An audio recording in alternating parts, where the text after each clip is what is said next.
Okay. Oh, good afternoon. Good afternoon, everyone. My name is Gabriel Hurst. I am the Assistant Culture Affairs Officer here at the U.S. Embassy. First and foremost, I wanted to thank you all and welcome you all for joining us here today, for taking time out of your busy schedules to be here with us.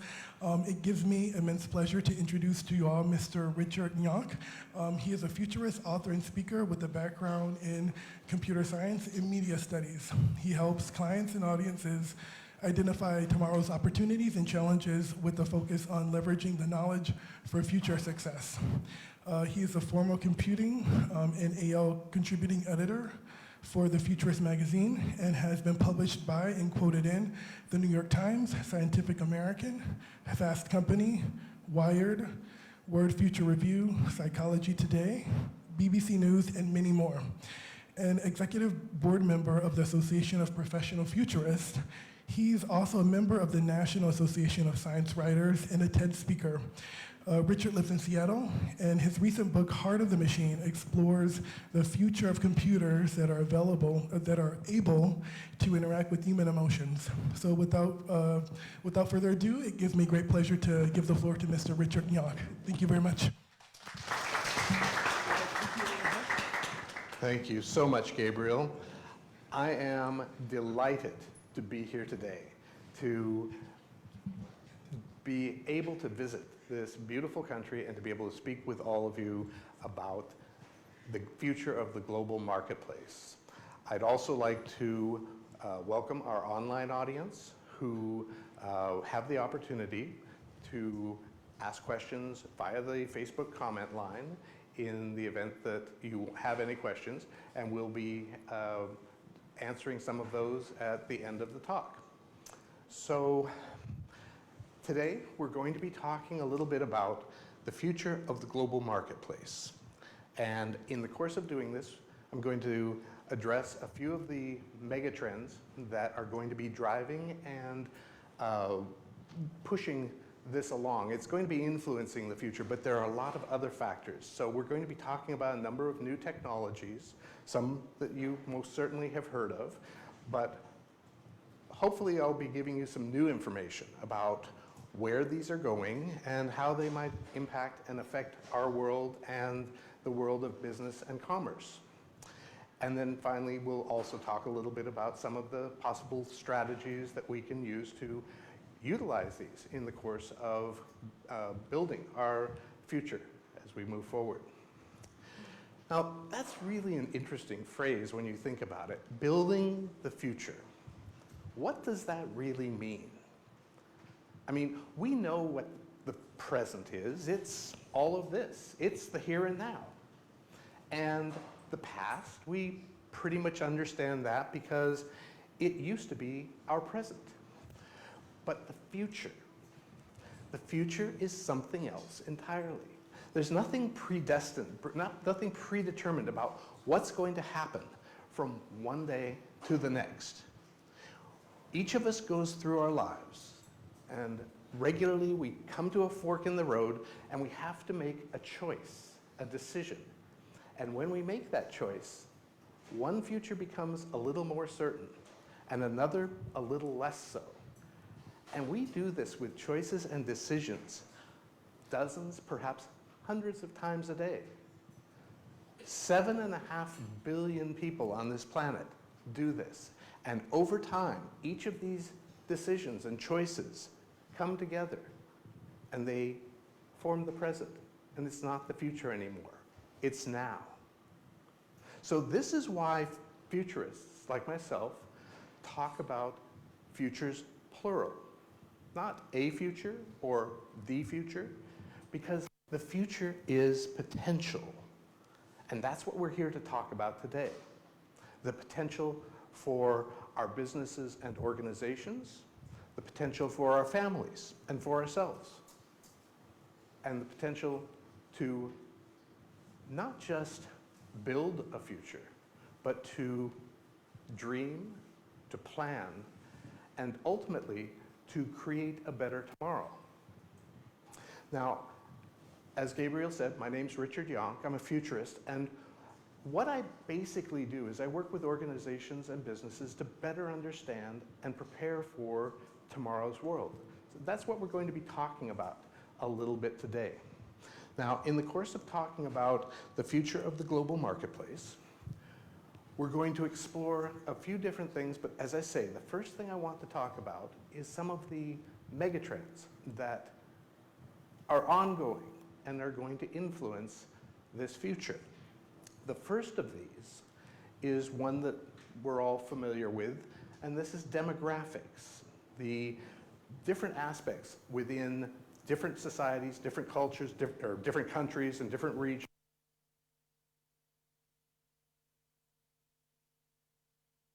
There we go. Thank you. Where we have different elements about the given region or the given country, the average ages, and the different distribution of ages, different distributions of wealth, how large is the middle class, how much higher education is available. All of these things go into making up the demographics of a particular country, and it ends up influencing all kinds of different economic aspects. It influences the productivity, the economic growth, savings rates, housing market trends, the investment that government may make, and so forth. And all of these need to be kept in mind. When we look at demographics, we have a lot of different countries, and this influences where we're going to do trade, where we're going to be shipping different commodities and so forth. So a country like Japan or Germany is relatively old in terms of its average population. Average population in those countries is about 47. The US is a little younger. It's about 38. Vietnam has an average age of 30, and I believe India's around 28. A number of countries in Africa are only 20 or 21 as an average. Each of these influences how that country is going to grow, how rapidly it's going to grow, and these are all factors that we want to consider and think about as we move into the future. Another really important thing that most of us are worrying about is climate change. There's a lot of harm that's going to come from this, and it's going to really impact not just our lives and that of the world, but it's going to impact business as well. The number of problems that arise from this because of reductions in crop yields, impact on fishing stocks, the problems that occur when you have more frequent natural disasters occurring in a country, the displacement of populations because of rising sea levels. All of these things have to be considered and factored as well. Even something like transportation, where shipping is impacted because of an increased number of superstorms that prevent perhaps some of the trade that was, or regularity of trade that might have happened in decades past. One of the other trends that I really think is very exciting is that of urbanization. Now, this is an ongoing trend that has been taking place for centuries. And when you talk about urbanization, you're essentially talking about the rate that more people are living in cities, the idea that we are overall gathering more and more in urban centers as a population, as a global population. And this is going to continue, especially during these next 2 to 3 decades. So where right now, according to the United Nations, the entire planet, about 55% of the entire population lives in an urban setting. That is expected to grow to 68% by 2050. That means an additional 2.5 billion people are going to be living in cities in 30 years' time. Think about what that means in terms of what has to happen in terms of new building, new infrastructure. How are we going to deal with that? And how are we going to utilize the technologies that we're going to be talking about in order to make that feasible? That is a lot of people, and that's going to take a lot of different approaches to make that work. Now, overall, all of this is going to be driven by new technologies. Today I'm going to be talking about quite a few different emerging technologies and the different ways that these are going to not just impact us as individuals, but how they are going to be used in business, made to create both new products, new services, but also just literally change the way that we do business with each other as companies. So that's something that's going to be, I think, very, well, we'll get into it in a minute. The other thing that's going to transform is the customer experience. The way that people interact with products through social media, through all kinds of new technologies will be used to create new experiences. The entire process is going to become much more experientially based. The idea of being able to engage a customer in this way has a lot of pluses in terms of making them feel that they have investment in it. And so that's something that's also going to be an ongoing trend. But it's not just about the customers, it's also about business. It's also about how do we continue to move goods about, as one simple example. Autonomous vehicles, self-driving cars, self-driving trucks are going to be a reality very, very shortly. Right now, we are kind of just on the beginning edges of this, but it's going to be very capable. We're going to have vehicles that can drive in urban settings in very, very controlled and safe ways toward the end of this coming decade. 2030 is when most of the general consensus is that true self-driving capability arrives. Maybe a couple years earlier, maybe a couple years later. Anyway, we could talk about that a little bit more in a minute. Another aspect about what's going to be happening that affects business is our ability to control and to be able to track the supply chain, to be able to have the level of control that we'll have through things like the Internet of Things, to be able to know exactly where certain materials and resources are in terms of the order, in terms of having them immediately when we need them, to be able to have the level of granularity, the level of detail in the tracking, to be able to know, have really good quality control throughout the entire process. That is going to both make it a more efficient process, but it's also going to reduce, over time, reduce costs. So we're going to be talking about a number of new technologies in a moment. And as we do, let's just keep in mind that there's a few different things I'd like you to think about as this happens. And maybe this will spark some ideas for the Q&A portion. When we look at a new technology, what are some of the possible products that it could lead to? Not just right now, but in 10 years' time, 20 years' time. This is really important to keep in mind, because just because we can engineer something, just because we can build it, doesn't mean the world is ready for it yet.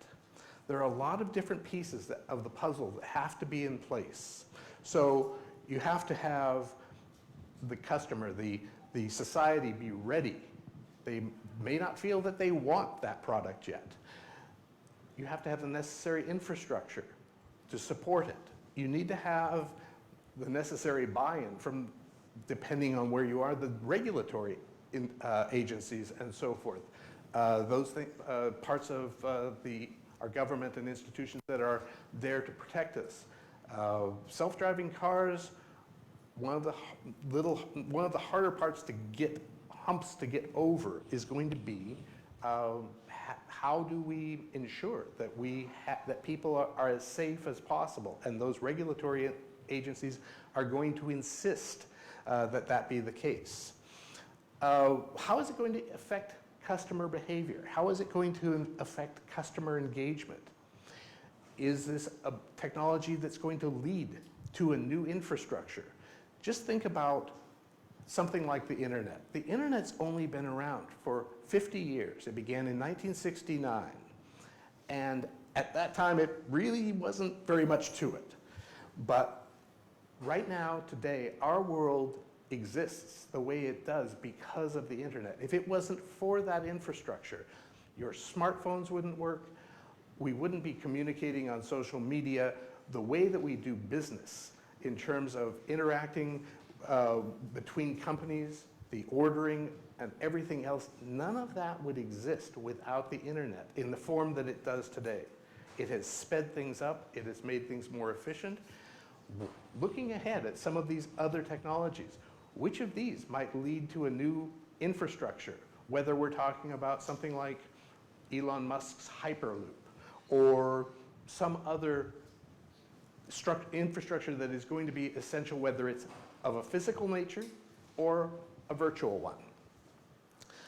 Ultimately, all of this is going to be driven by information. Information is what is making all of this possible. Progress has been accelerating for a very long time. But in recent years, it's really information that has made this accelerate much more because information has some very unique properties. It's very easy to make it grow exponentially. Now, when we talk about exponential growth, basically we're talking about something that doubles and doubles and doubles again on some kind of regular pace, some kind of regular rate. And when that happens, it catches us by surprise. It's really hard for us to anticipate exponential growth because we didn't evolve to recognize this as we became human beings. Linear change is something that benefited us. To be able to recognize it and see it in our environment, that was very important for our survival. Being able to recognize that cell colonies grow in an exponential form, or nowadays the idea of something like in finance having compound interest, that's also exponential change. There really wasn't a reason for us to be able to evolve to recognize that. So it's something that catches us regularly by surprise. And we'll explain why in a minute. But just as an example, and this is something I think many of you have probably heard at some point in your school, but let's just consider for a moment a large pond, a small lake. When I talk about this in the States, I'll usually say it's 1 million square feet in area. Let's say that it's about 100,000 square meters. So it's a sizable pond. It's good size. And on that pond is one single lily pad. It's 1 square foot. Let's say it's 1,000 square centimeters, this lily pad. And there's going to be 1 lily pad on the first day. The second day there's going to be 2, and we're going to keep doubling. So the next day 4, then 8, then 16, and so forth. We go all the way out to day 15, and we look down on our pond, and hardly anything has changed. We look around, it's mostly open water. 97% of this pond is open water. Only 3% is lily pads. And yet in only four more days time, on day 19, half of that pond is covered, and in one more day, on day 20, everything is covered with lily pads. Not just that, let that extend for another 10 days to the end of a 30-day month. On day 30, 1,000 similar ponds would be covered. That's the power of exponential growth and exponential change. And it's why it's really hard for us to visualize it sometimes. One person that I think most of us know is Bill Gates of Microsoft. And he once said, we tend to overestimate the amount of change that happens in 2 to 3 years and underestimate the amount that will happen in 10. And this encompasses this idea. But why should this be? Well, one way to talk about it is, or to look at it, is to consider these two curves. Here we have the orange exponential curve. It's an S curve, but it essentially grows exponentially. and a gray line that represents a linear progression. If you look at the first half, you can see that the growth on the exponential curve is happening much slower. And so people's expectations get ahead of the reality. But all of a sudden, at a certain point, it shoots up, and all of a sudden we now are at a point when whatever that growth is, whether it's technology or lily pads or something else, our expectation is actually undershooting what the reality is. And that's pretty much what exponential change does each and every time. It doesn't matter if it's happening annually, every month, or every day. It still grows in this manner. So that really needs some other way of thinking about it, though, that's less abstract, that is something we can all relate to. So let's just take a quick journey back into the past. The year is 1989, and Intel has created a new consumer CPU, and it's called the 80486. We're just a little hot on the mic, if we could take it down just a smidge. Or am I near the speaker? So Intel had created this. Intel was co-founded by Gordon Moore, who happened in the mid-60s to write a paper that eventually made him famous, much more famous than he already was. And we have Moore's Law because of this. Moore's Law is basically saying the number of transistors that are on a CPU, a processing chip, doubles on a regular basis. In this case, Moore was saying between 1 to 1.5 years. And when he looked at this, he saw that this was going to continue for quite some time. And if it did, that was going to be a lot of transistors on a chip. Sure enough, Intel created in 1971 the first CPU. It had 2,300 transistors on it, which was phenomenal at the time. 1989. We let that compound for a while, and we get to the point where now this chip, top end for consumer computers, 1 million transistors on there. It ran at a blazing 40 megahertz per second, which is about 1% of our clock speeds on our computers today. And even though it had all of that, it still needed a large power supply. It needed a bunch of additional RAM, additional supporting chipsets, and so forth. It really didn't have much in the way of any kind of Ethernet or no wireless capability back at that time. And at that time, in the US, it cost $3,000 to $4,000 US. Well, jump ahead to not even 3 decades later. And in 2017, IBM decided they wanted to create something that's equivalent to that 486 chip. It is not a CPU, not a processing unit. It's a complete computer. It has RAM, it has storage, it has wireless capability, it has harvesting, power harvesting capability. You can load an operating system onto it directly. And what you see on that person's fingertip is not one of these. It is 64 complete computers. Here on this pile of table salt is a 1 millimeter computer. One of these that we can load an operating system onto. Now that is the power of exponential growth, and it's going to continue.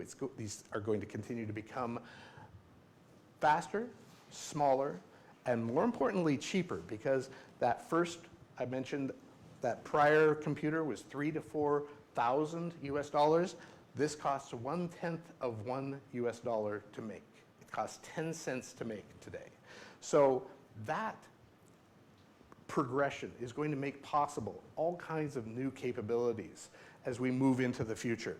So today we're going to talk about some of these, and just keep in mind that all of these are affected by exponential change, whether we're talking about artificial intelligence, robotics, 3D printing, quantum computing. All of these are essentially impacted by exponential growth.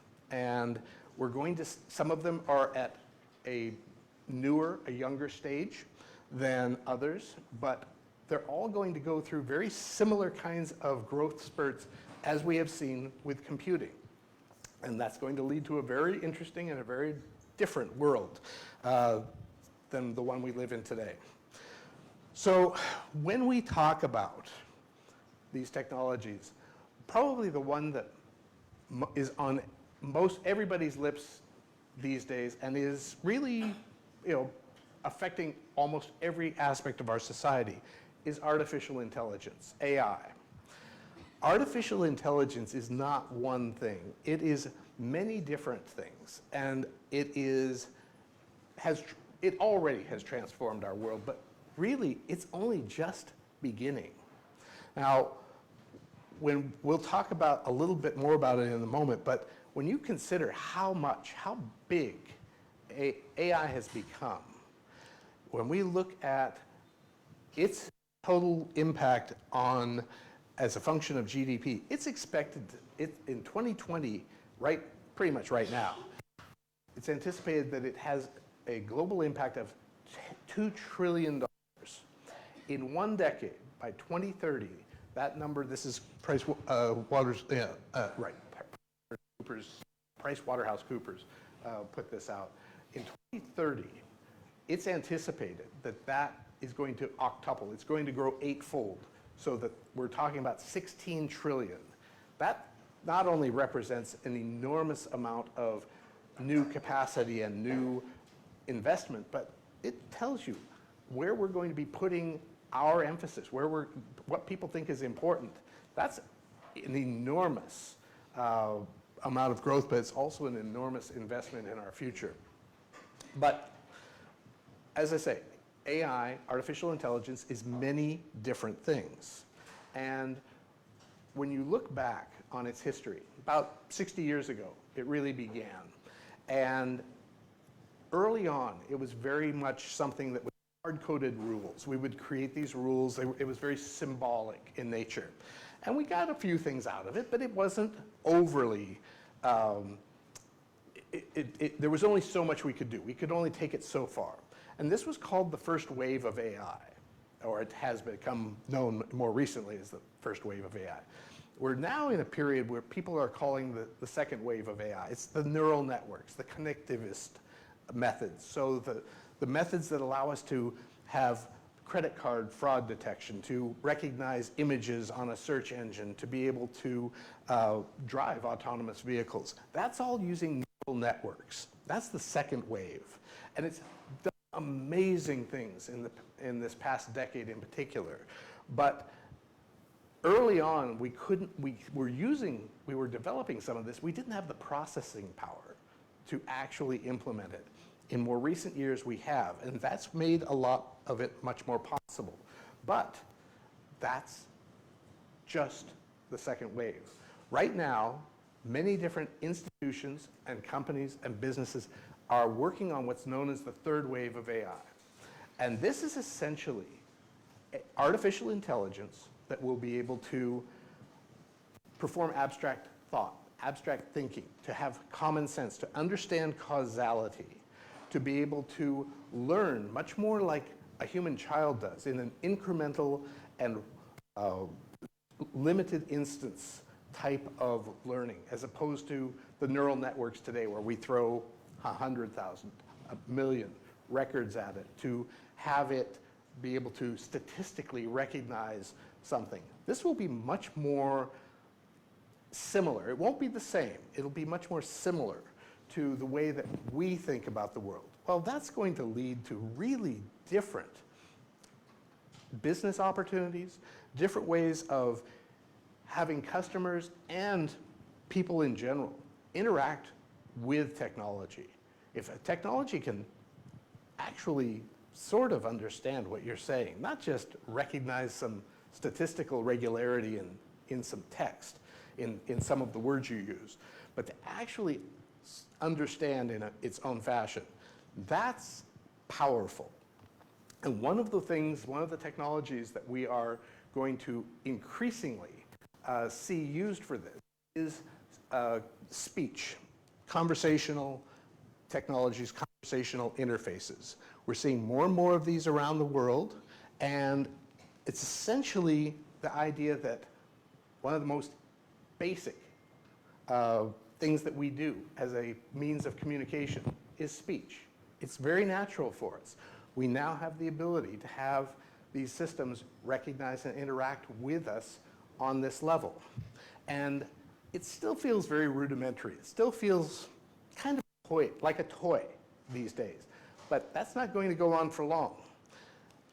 You have things like Amazon has their Alexa Prize. This is a competition of PhD level university teams working to create a conversational interface, a device that can interact with a person in a conversation on a number of different subjects intelligently for a minimum of 20 minutes.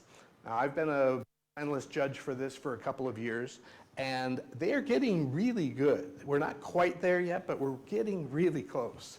And it's only going to be a matter of a couple of years before that we get past that barrier. But that's just using neural networks. That's using techniques that we use today. Imagine that third wave of AI I was just discussing.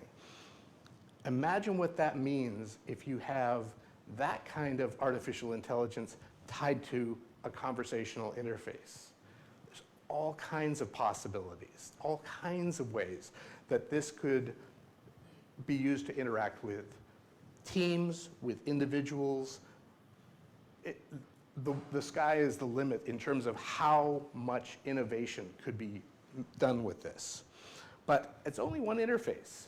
We have a lot of other interfaces that we're developing, we've been developing. Wearables are certainly something that are going to be used more and more. They're going to be especially used in terms of healthcare, in terms of routinely and regularly tracking our bodies, our health, feeding this information in a way that allows us to rapidly, quickly, early detect problems and be able to, through micro interventions, be able to have our health restored before things get too bad, before big problems occur.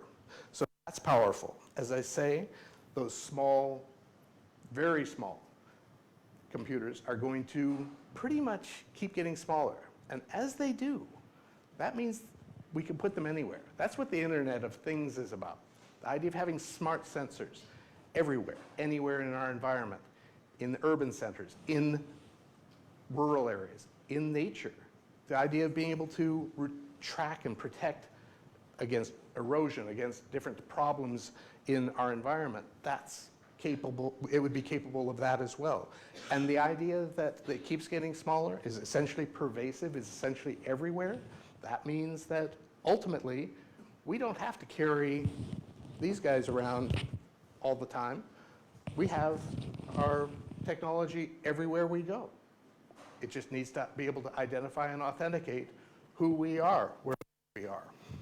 So those are a couple of thoughts about some of the interfaces we're going to work with.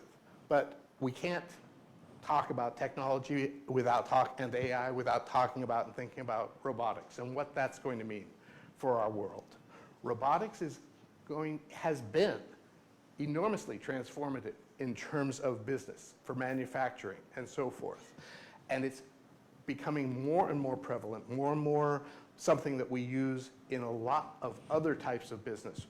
We're seeing it impact or be used more and more in office work, in terms of more intellectual or I don't even know what the term is in Vietnam, but white collar work. So work that is essentially office work and things like this. This is going to be more and more prominent in time. And as this happens, we have a lot of concern about what's going to happen to jobs.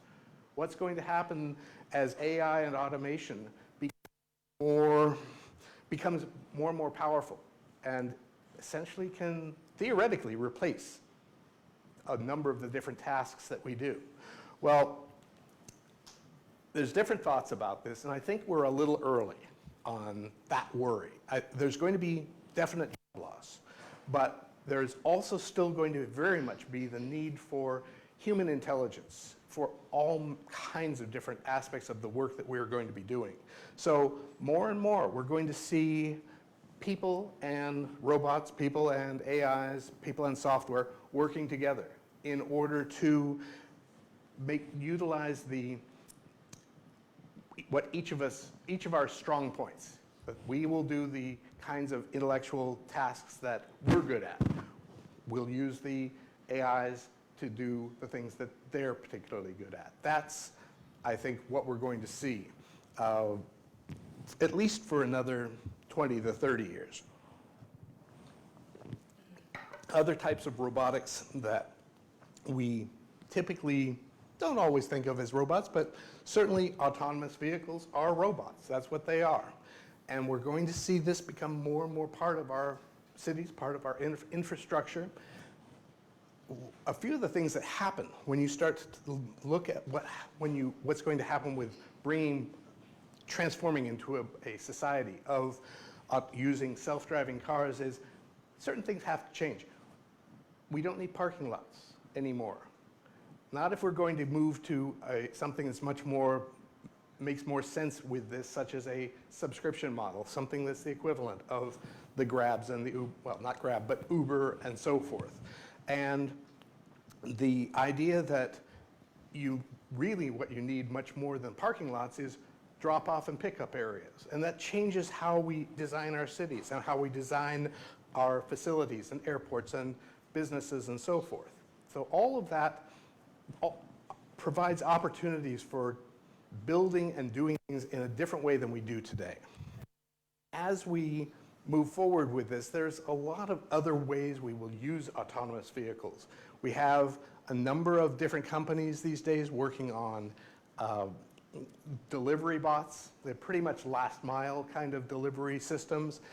I'm kind of holding judgment on that. I'm not sure where that's going to go or how successful that's going to be because of a couple of different factors, but also because another robot that's coming along that's going to be used more and more for delivery, and in some ways more sense for certain types of environments, is the drone. The drone has once this becomes autonomous, once this can actually deliver on its own, possibilities here for rapid distribution and to essentially move away from the 2D transport method that we use today, that's going to be pretty frequently used, I think, much more than the idea of these little bots delivering a package around the neighborhood and that kind of thing. So in all of this, as I say, we have a shifting demographic where we're going to have urbanization occurring. We're going to see 2.5 billion more people living in city areas. We're going to have to build places for them to work, to live, to get around through. And some of the things that are going to help to do this are going to be the new materials that we're developing. We have things like transparent aluminum, transparent solar cells. Imagine an entire building with glass that has the capability of being a window but also can generate electricity. Self-healing concrete. There are also concretes that are being worked on that actually absorb carbon dioxide, CO2. They're one of the worst offenders of actually CO2 creation. So here would be at least a partial solution to some of the problems that we're generating with global warming. Aerogel is a really cool, it's the lightest insulator we have. It is a pretty phenomenal material. And we might be even using this in the course of construction. But the other thing that we're going to be doing is constructing using very different techniques, automating processes, using assembly line methods that have been worked and been used in a lot of other industries as well. The construction industry has been lagging a little bit behind in this manner. And so using different types of modular building, using a range of techniques that allow us to create more efficiency in the course of building is something that we'll also be doing. But I think the one that's really cool, we've all been hearing about 3D printing for quite a while, and initially it was pretty much used for printing toys. It's actually developed to the point now we can print body parts to a limited degree, and a range of other things, but there are actually now 3D printed houses. We actually have 3D printers of a scale and using materials that allow us to be able to print a house. Now, the idea is it can be done more rapidly, much more cheaply, and given what we have to achieve in terms of this future we're talking about, this could be a very important tool. So you have a concept like this that was printed a couple of years ago in Austin, Texas. This was printed for a matter of, well, much less than it costs to build a house these days, and it was printed, I believe, in 24 or 48 hours. It was very quick. That's the beginning. As I say, exponential change means that while some of these technologies look a little rough, look a little slow initially, they get better and better and better. And so you already, in this past year or so, in Dubai, they have the largest 3D printed building in the world. It's about it's 2 stories, it's about 6,400 square feet. I won't, but that's the next stage. Now, where does that go from there? I'm not sure. There, I think, are going to be limits to how much you can build in terms of height using this technique, but already the idea of using it for housing, low-income housing in some parts of the world, using it for dealing with disasters, for displaced communities and so forth, it's a method of rapid response that is really pretty innovative when you think about it. So we've been talking about a lot of different hard technologies, things that we, think of as pretty much, science. Well, this is still science, but new technology, relatively new. It's close to my heart because I've written an entire book about it. This is artificial emotional intelligence. It's sometimes known as emotion AI or originally affective computing. If you're spelling that, that's effective with an A. And it's technology that where a computer can read and interact with human emotions. Now, that's pretty wild when you think about it, but it's also the kind of thing that's been missing all this time.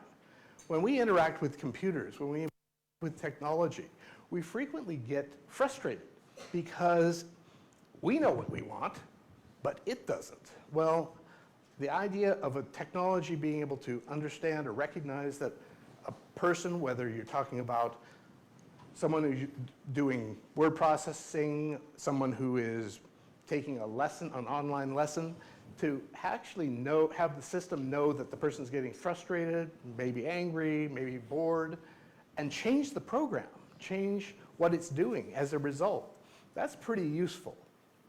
This technology is already being used in business. It originally started in terms of brand marketing for audience testing and things like that, but it rapidly has started in fashion, in different parts of education and healthcare, and even there's some automotive consortium that is using it for the in-cabin experience for users to, right now, mostly to recognize driver awareness. Are you actually paying attention to the road or falling asleep? But in time, think about autonomous vehicles. If you have a self-driving car that is taking someone somewhere and there's no other person in there, just yourself, the person in there, something happens. Maybe they have a seizure, something bad. You don't want that vehicle to just keep driving on. You want it to recognize there's a problem, to alert emergency services, perhaps to get the person somewhere safe. So that's actually very, very powerful and useful technology. And when you look at where it could be used, really it's a matter of everywhere there are humans involved, that there are people involved. That's a place of opportunity because we are emotional creatures. We are who we are because of our emotions. So if we really want our technologies to serve us well, this is a really good method to allow us to interface with it in a way that we've never have before. So I'm just going to take a moment to take a couple of these technologies that we're talking about and a few more we're going to talk about in a minute. And let's just explore a scenario. So we have a young woman shopping on a high street, perhaps a mall, but it's in an environment where maybe 15 years from now, let's say it's 2035. And she's walking along, she's doing some window shopping, she's wearing her Louis Vuitton augmented reality glasses. And as she looks in the windows, she's getting all kinds of additional information about the products. She's getting their prices, where it's been sourced. She's able to see some information about competing products, perhaps some competitive pricing. And by doing this, she's able to be a smarter shopper, a better shopper, but it also creates an opportunity for a very, very different way of interacting because as she walks through this street, some of the cameras on the shops, their exterior cameras, are checking the street. They happen to see her. They use some different types of subscription services that they tie into, and they suddenly have information about what's her demographic, what's her buying habits, what's her style. And in doing this, the shop decides, you know, she might like this new dress we got. And so it sends information to her glasses that offers her this dress. Well, she just kind of, we don't really see very much, but she just makes just enough of a response that the system, the camera, is able to recognize she's not interested, but using predictive analytics, it's able to determine with 87% accuracy, let's say as an example, that in fact what she would like is the new jacket that they just got in. So it generates a quick avatar of her, sends it to her glasses, modeling the jacket, and sends a little flash 30-minute coupon. She goes into the store, and this purchase is made very, very rapidly. Now, this is a really different way of interacting with shoppers, and one that has opportunities to provide a much more beneficial customer experience, but also changes things because you have a positive feedback loop. You have something going on here where the technology is interacting with the person so rapidly that it's a little scary, it's a little bit predatory. So we want to be careful about the kinds of futures that we're building. We need to anticipate what can happen when we extend some of these ideas and see where they're going to go. Over time, whether it's this technology or any number of others, all kinds of additional supporting technologies are going to develop and around it. It's going to create an ecosystem of systems, of protocols. Just remember the early days of computing. Things were just getting started. We were still establishing all kinds of different things. We couldn't even send a video to each other at that time. Over time, all kinds of supporting technologies and protocols and services came to exist that made all of that possible. And the same thing's going to happen with a bunch of these other technologies as well. And one of those is going to be the Internet of Things, and it's going to be driving a lot of this because all those sensors we were talking about, all of those inexpensive little computers that will be in our environment, they will be generating a lot of information that we can use for good things and bad. So when you talk about possible use cases, there's been a number of different ways that this Internet of Things, which is only just getting started, has started to be used. So the idea that you can now use it in conjunction with smart LED lighting to reduce street lighting electricity use by something like 75%. Airlines have been using this concept more and more to try to eke out just that little bit of extra efficiency as they're flying from one place to another, because all you have to do is improve that efficiency by 2 to 3%, and annually you're talking about a savings of something like $5 to $8 billion savings in fuel. And that varies because depending on the cost of fuel at the time. And a more specific example, a couple of years ago, Royal Dutch Shell, who has oil fields all over the world, but they happen to have a number in Africa. And a number of these are very remote. They have to spend a lot of money maintaining them, monitoring them, sending people out there. They're hard to get to. So they invested $87,000 in some different sensors, smart sensors, to use in conjunction with these oil wells. In the first year, they saved $1 million, and they continued to save $1 million each year after that because they were able to monitor and address things in ways that they had never been able to before. So that's a lot of very serious benefit. Now, all of that Internet of Things has to communicate somehow.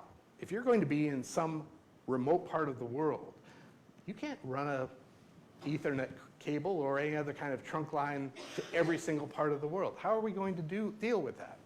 Well, people like SpaceX has been working on Starlink. You have Amazon working on the Kuiper project. These are basically constellation satellites that idea is to encircle the Earth with them, and they can create very low cost over time, low cost and low latency communication, so that all of this Internet of Things, no matter how remote a part of the world it's in, will be able to communicate with this. So that's, again, something it's an opportunity. Obviously, someone like Elon Musk or Jeff Bezos are not doing this only because they want to do some good things. They also want to make some money, and there will be opportunities there. But in time, this will be part of our new communication infrastructure. And all of that communication, all of that Internet of Things is going to generate a lot of data, a lot of information. And as it does so, we have to figure out what we're going to do with it. But one of the things we have been finding out is that when you have so much good information, you can put it out there, you can use AI, you can use different mining techniques, and you can get all kinds of new insights about whether that is about customer behavior, whether that is about different aspects of a particular business model. Anyway, that data mining can ultimately become much more powerful as we generate more and more information from the Internet of Things. And as I say, when we talk about how many computers we're talking about, we're not talking about thousands or millions of computers in the environment.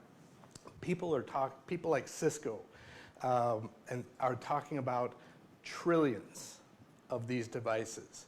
Now, when you think about trillions, how do you set that up? How do you configure it? How do you secure it? Well, you can't.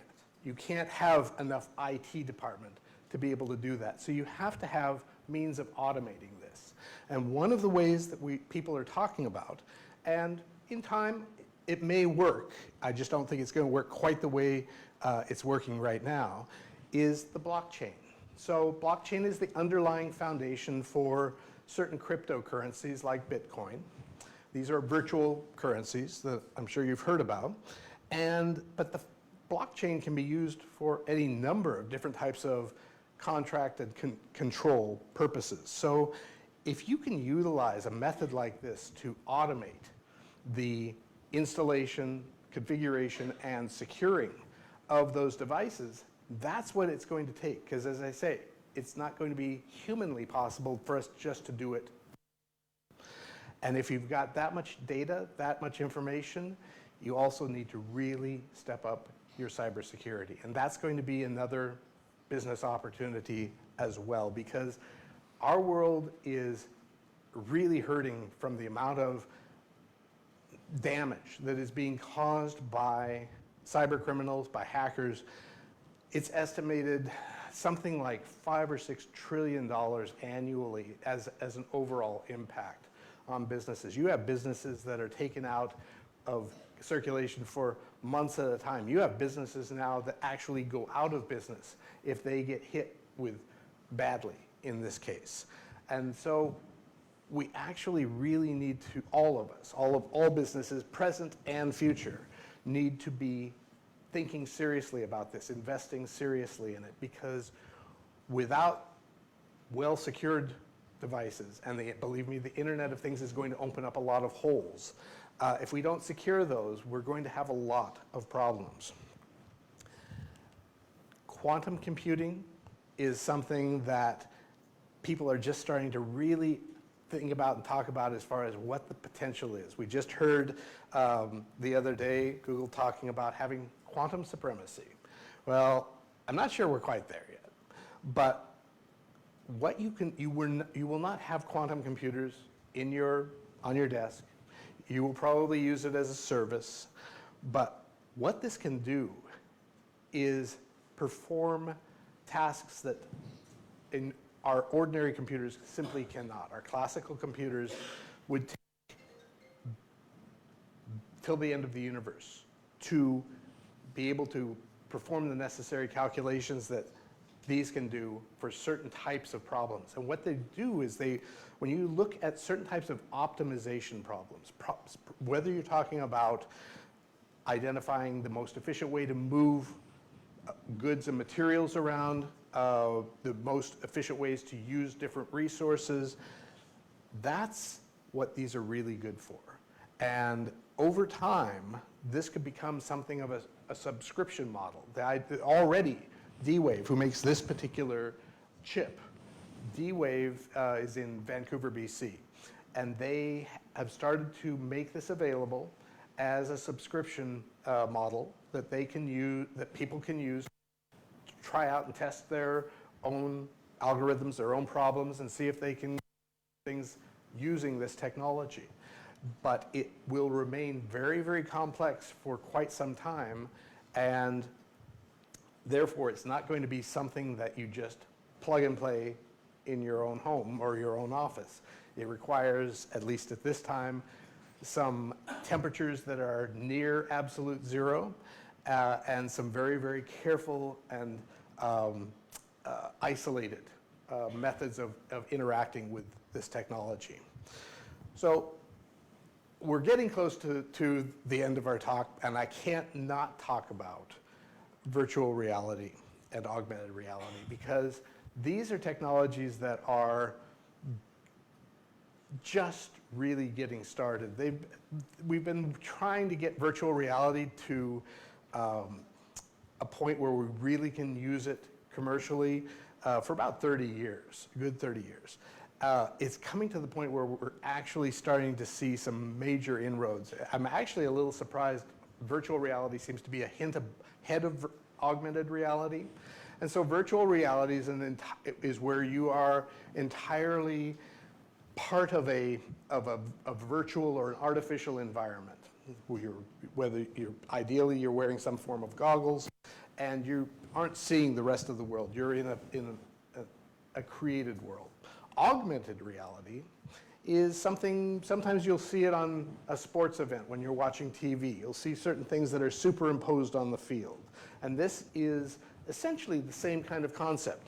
If you have glasses that are augmented reality glasses, then you're going to see certain things superimposed on your environment. And these can provide information, as we saw with our example of the high street shopper. But you can also use it for all kinds of different training purposes, and so forth. So you're going to see this technology used for education. You're going to see it used for training, for very expensive and dangerous types of installations and equipment, the opportunity to work on it in a very, very realistic fashion, but in a safe way for both the equipment and for yourselves. That is also one way it'll be used. It'll certainly be used in terms of entertainment, because we love to be entertained, whether we want to be scared or be just experiencing some form of fantasy. But in terms of business, the other way it's going to be used more and more is for virtual meetings. Now, right now, we've had for a little while some rudimentary ways of doing this, but as this becomes really capable, as it becomes indistinguishable from how we exist right now, if you have a virtual digital double that is pretty much able to interact with someone else on the other side of the world in a you're able to interact with them and whether it's for a business meeting or for certain types of consultation, that means you save time, it means you save fuel, you save the planet. Some good opportunities come out of that. Ultimately, it's going to be used for improving customer experience, the idea that maybe you will have, even whether it's in a shop or even at home, a smart mirror that you can make purchases, see how you're going to look in a particular outfit, or check out different aspects of perhaps a vacation experience, things like this. In terms of advertising, there's a lot of interesting possibilities. This is a still from a relatively new company, just came out of called Riff. And Riff is a product placement company. And what they do is they use AI, and you can say, oh, for this commercial, please put a Coke bottle on this table. But you don't need to tell it where to put it. See, the AI can actually know, oh, we don't want to put the Coke bottle on the actor's head. We don't want it on the floor. It will put it in very specific places in the scene. And that's actually going to, I think, be pretty well monetized in time. Digital doubles, the idea that we now are at the point where we can have actors more and more be essentially fully digitized. In the case of Star Wars, Lucasfilm actually has the digital rights to all of the actors and is able to utilize them, as in this last couple of movies, in a way that really we might want to think about what that means for entertainment and for the actors going forward. On the one hand, that's their livelihood, that's who they are. But if you protect them, it gives them an opportunity for new ways of generating income as well, because perhaps they want to be able to be in two places at once, to be able to perform in different types of media at the same time. Ultimately, all of this is going to lead to a very different world in terms of business, in terms of entertainment, in terms of customer experience. But overall, it's up to all of us how we are going to shape this future. We are the ones who get to determine how we want to see this happen. It's not just about how we invent things, but how we give feedback about, is this the kind of future, is this the kind of implementation of a given technology that we want to see? Because we're the ones who determine how that future is going to ultimately be built. And so with that, I would hope that that gives you a few ideas about the future that we're all building. And I thank you all so much for your time today and the opportunity to speak with you. So thank you.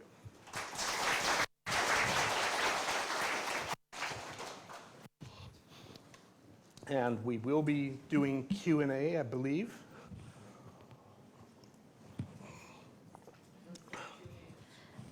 Có bạn nào có câu hỏi dành cho bác Richard không ạ? Yes. Maybe in Vietnam we are very mostly highly impressive. You are very excellent presentation. Thank you very much. Thank you. Okay. Very excellent presentation and useful information Thank you. for us.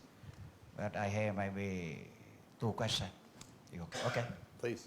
The first question now, maybe we say about the future.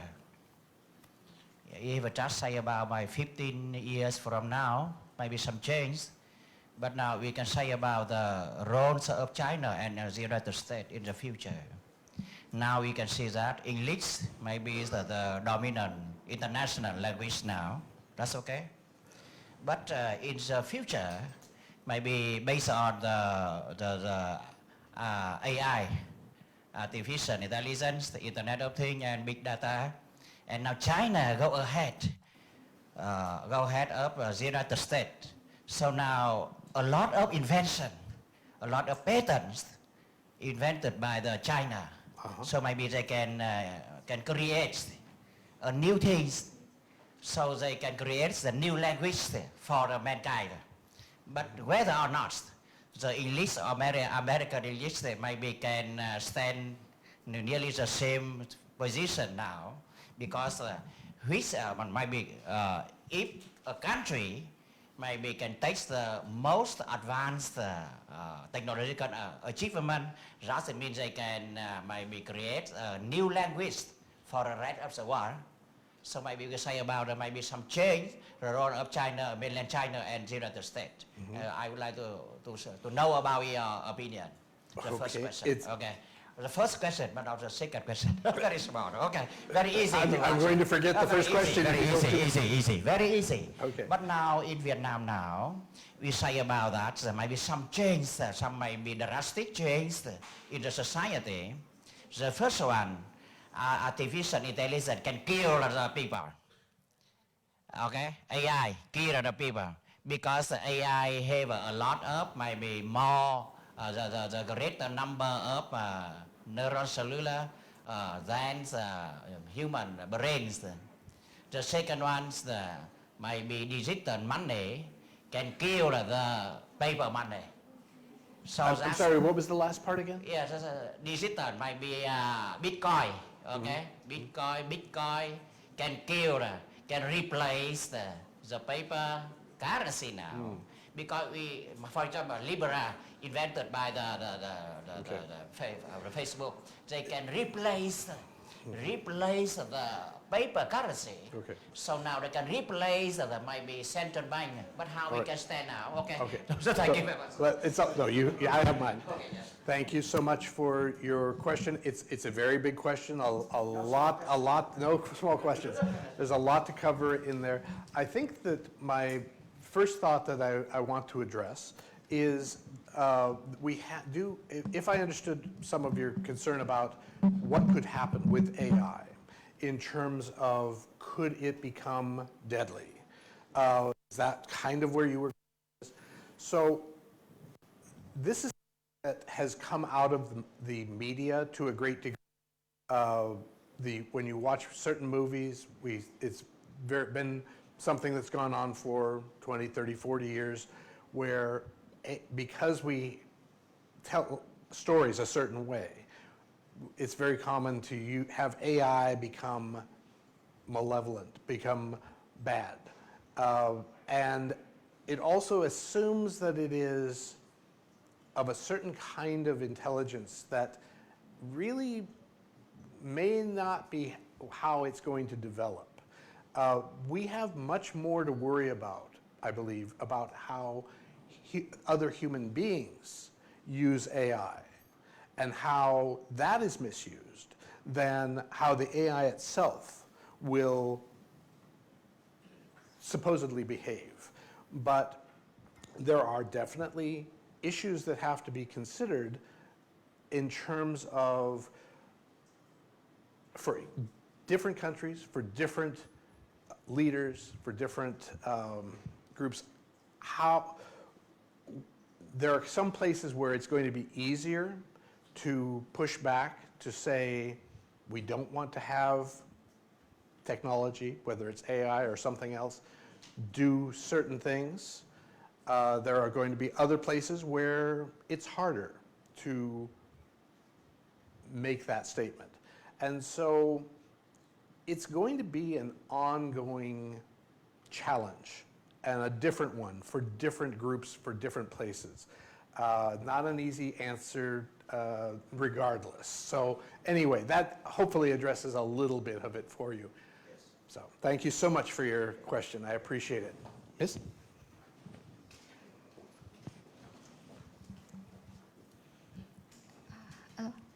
So first of all, I would like to thank you so much for informative presentation. So after listening to your presentation, I come up with two questions.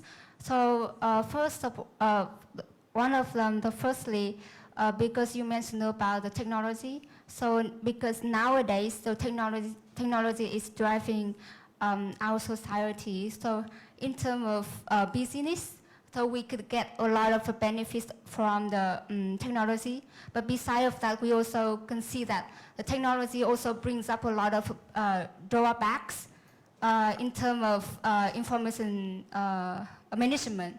So in business, how could business could reduce these drawbacks, and how come? And also the other question you mentioned about climate change. Because nowadays we really care about the climate, and it's also drive our society. And so from my point of view, personally, I can see the conflict between the technology and climate change. How could we are human beings, how could we build up the future life based on climate change and the technology effectively? And thank you so much. Wonderful. Two very important questions, and thank you so much for asking them. Let me start with the the environment and climate change first. So this is something that is worrying more and more people, rightly so. In many respects, there is a lot of momentum. There's a lot of pressure to overcome in terms of certain kinds of business that don't want to lose their, as they perceive it, lose their profit. But in some ways, we have to actually make that, impress upon them that that is actually very, very important to us. Now, I don't know if you follow what's happening right now in politics in the UK, the United Kingdom, but in Britain right now, they are in the midst of approaching an election, and one of the platform items that I just saw was the idea of delisting from the stock exchange those businesses that do not actually engage in behaviors that are good for the climate. And this was something that was proposed by their Labour Party here in the last day or so. I don't know if that one is going to be very within their system. I don't know if that's going to be legal or feasible. But the idea is that all of us, individually, we only can make a small impression. But if all of us say this is important to us, that goes a long way. If we don't buy from certain types of businesses because they aren't being good to the environment, that might actually affect their bottom line in a way that allows them to recognize that maybe they should change. So hopefully it's a simple answer, but I don't have a really deep one for that first or that second question. And very, very briefly, what was the first part of your question again? It was about the technology and... So my question is related about information management.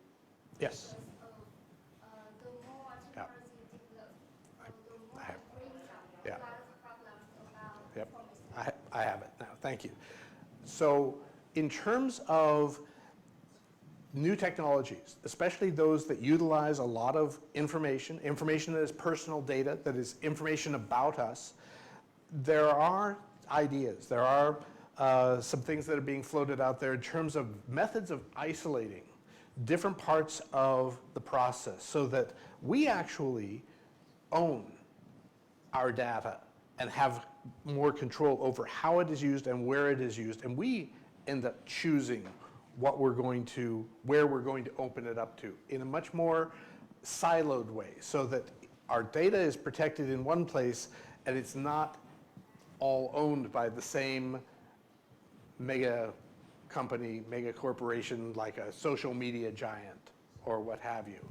And the idea is feasible, but I think it will take a lot of work, but I think it'll also take a lot of shift of how those companies currently do business. But there are some ideas out there that are working in that kind of direction. So hopefully that answers your question, and thank you so much for your insight. Oh, thank you. Sir? Might be, okay. First of all, thank you so much for the great talk, and it's really inspiring. And yeah, you talk a lot about the future, yes, and it's not the future because you have many futures and many possibilities. And also, like, the future is really like difficult to predict exactly, and there's a lot of prediction that in the next 20 years or something, the majority of jobs that being like the majority of job there in the future has not is not existed today even. True. And yes, and my question is for young people right now, like what should and how could we prepare for future or futures? Yes. A really good question, thank you. Just to kind of reiterate that a little bit, the idea that we have all of these new possible jobs that don't exist yet, and how do we identify which are going to make sense? Well, part of it is the idea that what we, in some respects, need to do, especially if the world is going to change so rapidly, is going, if we're going to see certain jobs go away on a regular basis, how do we address this? Well, if we look back at our grandparents, our parents, they often got their education or did their job, and pretty much the same job all of their lives. That has become less and less common. We see people today have multiple careers over the span of their lifetime. It's different in different countries, obviously, but it is a general progression. It's estimated in the US that the people who are teenagers today will have between 15 to 20 different jobs by the time they are 40. And that differs between different countries, I know, but part of that indicates a trend that suggests that maybe what we have to do is we have to move away from this idea that we're going to be trained and work at a single job or a single type of job all of our lives, and instead move toward a model where we're thinking more along the lines of lifelong learning. It takes a different mindset, but it also takes some differences in the institutions of our country. How we go to school might have to change. You can't, it's hard. If you've established a family, you have a home, you have a mortgage, and you can't take 4 years off very easily and go back to school, especially if by the time you finish your 4 years, maybe that job's not there now. But if instead, and this is an ongoing trend, you have companies themselves engage in more and more in-house, internal training to be able to support their employees, to be able to not lose them on a regular basis. This is an ongoing trend. So you have people like the Boeing company, which is actually based where I live in Seattle, They put $100 million up to be able to have this kind of training here recently. Somebody else, PricewaterhouseCoopers? One of the big groups committed something like $3 billion to doing, essentially improving the education of their employees so that they don't lose people on a regular basis. They gain that benefit and that efficiency of having that continuation, not losing legacy knowledge and things like that. So the idea of having ongoing training might just be part of the answer. It's a different way, and some people will resist it. I happen to like learning all the time, so it works for me. But it's a different way of approaching things, and I think that might be part of the solution. I hope that answers your question. Yeah, so based on your answer, I emerge another question. Like which job in particular? No, it's okay. like you can have the approach to education, like it's a continuous process. Yes. But so there are two opinions. One would be like you should be really good at one thing, or you should be like I see the trend right now is like the leaders, maybe they're going more into the interdisciplinary way. Interdisciplinary, yes. So yeah. What is your point of...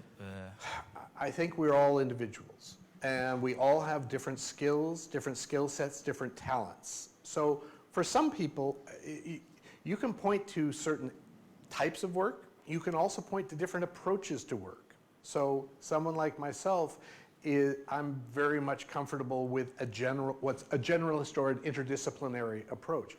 But we still need surgeons. I don't want a generalist surgeon. I want a specialist surgeon. So there are going to be needs in both camps.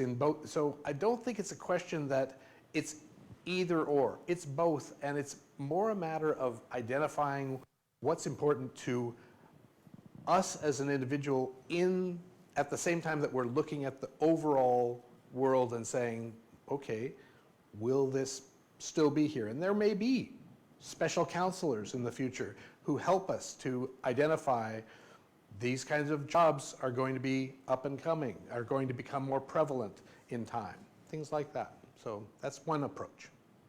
Thank you so much for your question. Sir?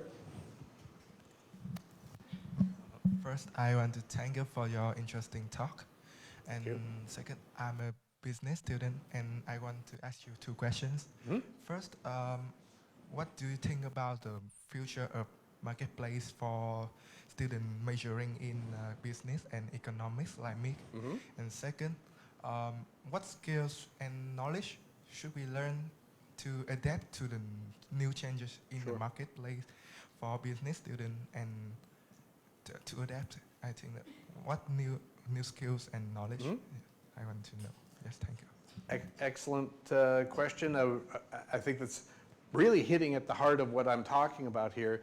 And I think the skills are going to be, within business, you're going to be seeing more and more working directly with software and AI. It will involve a level of using it as it will be a closer relationship as a tool than what we have been using in the past. Just imagine that let's just say AR glasses that are going to be very, very much more prevalent in this next decade.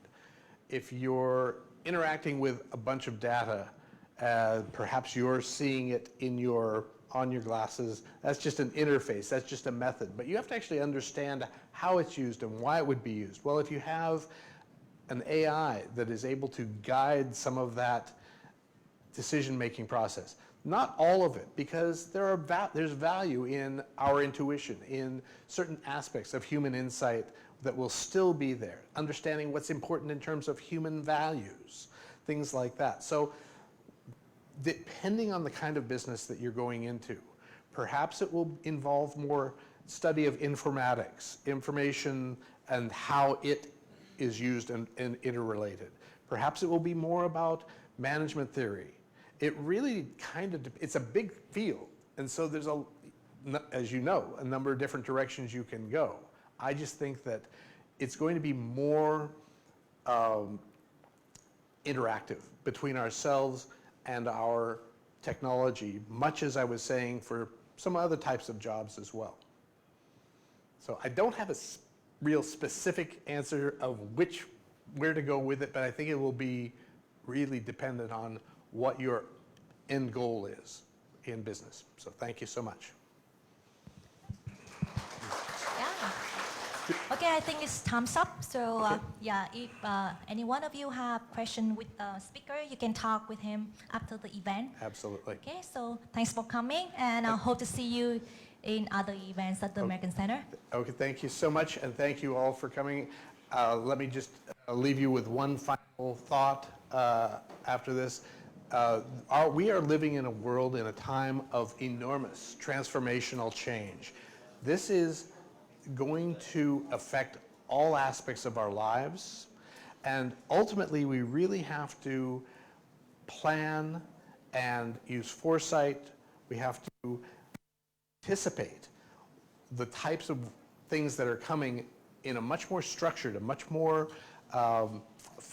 fundamental way than we have been in the past, because the future is going to be here sooner than we think. So thank you so much all for coming.